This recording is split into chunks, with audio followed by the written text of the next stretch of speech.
à tous et merci de nous retrouver pour ce dernier point de la revue des unes de cette semaine. Le candidat du PDC-RDA pour la présidentielle d'octobre 2025 sera connu le 5 avril. C'est ce que révèle à sa une le nouveau réveil de ce jour. Et selon le confrère, c'est cette date qui a été choisie par Tidjane Thiam, son président pour le bureau politique du parti qui va se tenir à Yamoussoukro. Et selon le confrère, cette activité qui permettra donc de désigner le porte-étendard de la plus vieille formation politique du pays coïncidera avec son 79e anniversaire. La Marine nationale continue ses actions de lutte contre les activités illicites dans l'aire maritime de la Côte d'Ivoire. À ce titre, elle a mis en déroute récemment plusieurs bateaux qui opéraient frauduleusement dans les eaux territoriales ivoiriennes.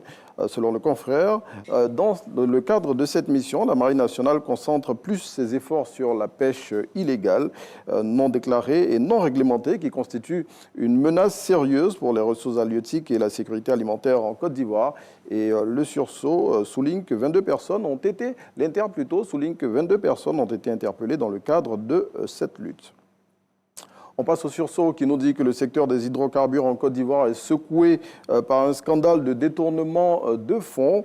Selon le confrère, la société pétrolière Corley, qui est au cœur de cette affaire qui porte sur plusieurs milliards de francs CFA. À en croire le confrère, le pôle pénal économique et financier qui traite ce dossier poursuit ses enquêtes et de nombreux développements sont attendus pour bientôt.